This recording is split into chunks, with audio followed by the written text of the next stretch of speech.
Hari Chemistry. So this session we will learn the crystal field splitting of metal d orbitals in square planar complexes. Clear?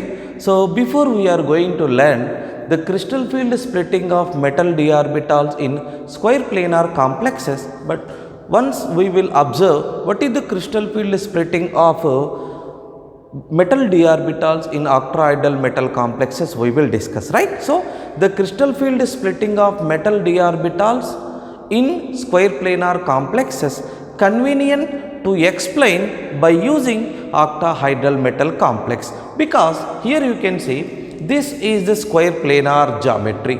Here in this square planar geometry, the metal complex has Ml4, the metal complex is Ml4 and the coordination number of the metal complex is 4. Here you can see the 4 ligands are occupied by the metal, the 4 ligands are occupied by the 4 metal sun, means the 4 ligands are surrounded by the metal atom.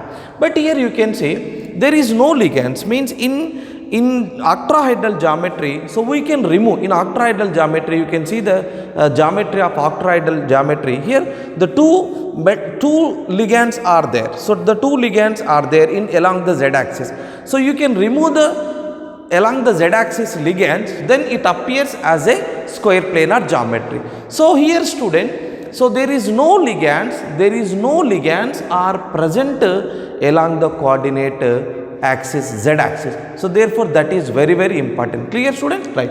So in the crystal field splitting of metal d orbitals in square planar complex, so convenient to explain by using crystal field splitting of metal d orbitals in octahedral metal complexes. In octahedral metal complexes, we are removing the 2 ligands along the z axis, then it appears as a square planar complex. It appears as a square planar complexes. Clear student? So this is the crystal field splitting of metal d orbitals in octahedral metal complex. So here you can see there is no ligands, there is no, so this is the z axis. So here L5 and L6 ligands are there in octahedral metal complex, but there is no, in square planar complex there is no ligands along the z axis. So therefore remember student, the metal d orbitals of dz square comma dxz dyz. Okay, so these metal d orbital means the dz square orbital is present along the coordinate axis,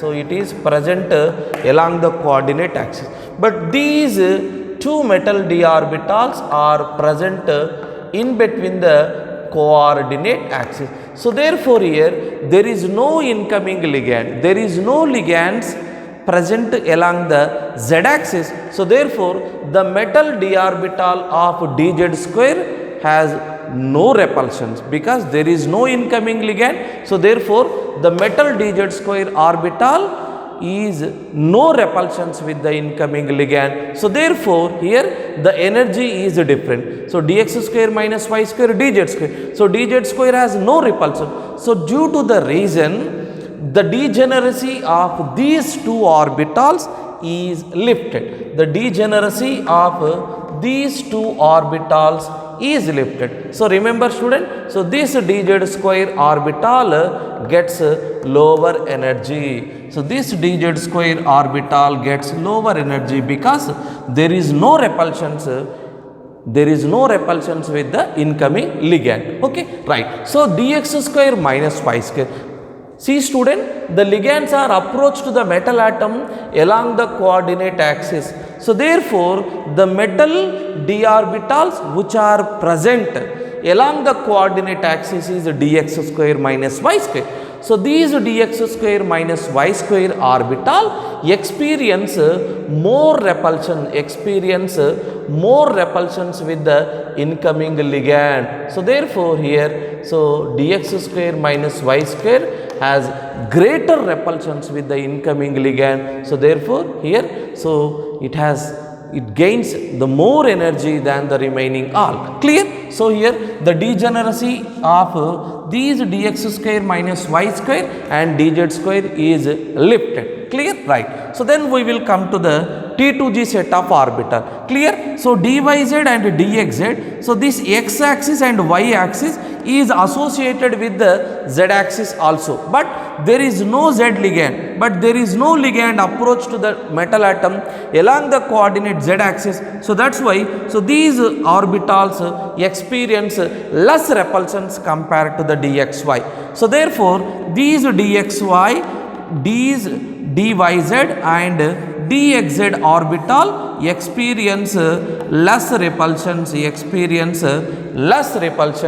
but these dxy orbital experience more repulsions compared to this one, because here the ligands are approached to the metal atom along the coordinate axis, but the sum of the, so dxy metal lobes are present in between the coordinate axis, so therefore experience more repulsions. So therefore here you can see, so this metal d orbital so gains more energy than the dz square and dyz dxz. So clear, student? So this is we can called as crystal field splitting of metal d orbitals in square planar complex. So this is nothing but, so this is delta sp. So that is crystal field splitting of metal d orbitals in square planar complex. You can compare the crystal field splitting magnitude value. So it means the energy gap is higher than the, so the energy gap in square planar complex is greater than the octahedral metal complex. So therefore the splitting magnitude of delta sp is greater than delta O, and the splitting magnitude of delta T is very less. So this is the splitting magnitude of square planar, octahedral and tetrahedral. So tetrahedral has a less splitting magnitude value than octahedral. Octahedral has a less splitting magnitude value than the square planar. Okay, right. So delta sp is equal to, so 1.3 times delta octahedral. So this is the relation between the splitting magnitude of square planar and octahedral. Already we discussed that is the splitting magnitude in square tetrahedral and octahedral, that is delta tetrahedral is equal to 4 by 9 into delta octahedral. So this is the crystal field splitting of square planar geometry. Okay, so we can assign the Mulliken term symbol sum. So this is B1G and this is B2G. So these are the Mulliken term symbol like T2G and EG. So here there is no T2G and EG set of orbital. So that's why here we are assigning the Mulliken term symbol. So this is dz square is A1G singly. So this is EG.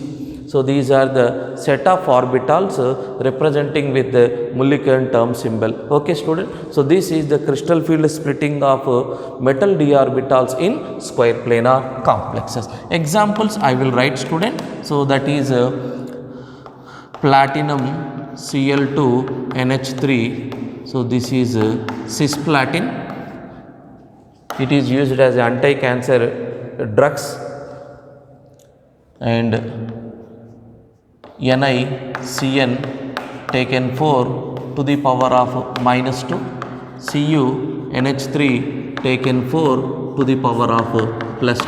So these are comes under square planar complexes. Clear, student? So this is the splitting magnitude in square planar complex. And also I will write the energy order. I will write the energy order in octahedral, tetrahedral and square planar complex. I will write here.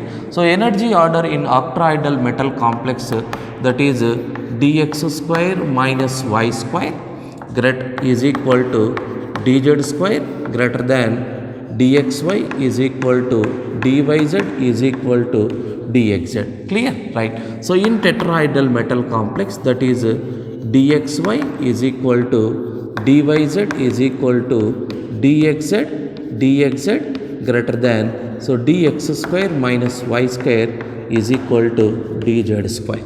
So in square planar complex, so energy dx square minus y square greater than, so dxy greater than dz square greater than, so dyz and dxz. So these are the energy orders of octahedral metal complex, tetrahedral metal complex and square planar complex. That is the energy order. Okay. So this is the crystal field splitting of metal d orbitals in square planar complex. So please remember student here, so why the dx square minus y square has more energy than remaining all, because here the ligands are approached to the metal atom along the coordinate axis. So these along the coordinated metal d orbital experience more repulsions with the incoming ligands.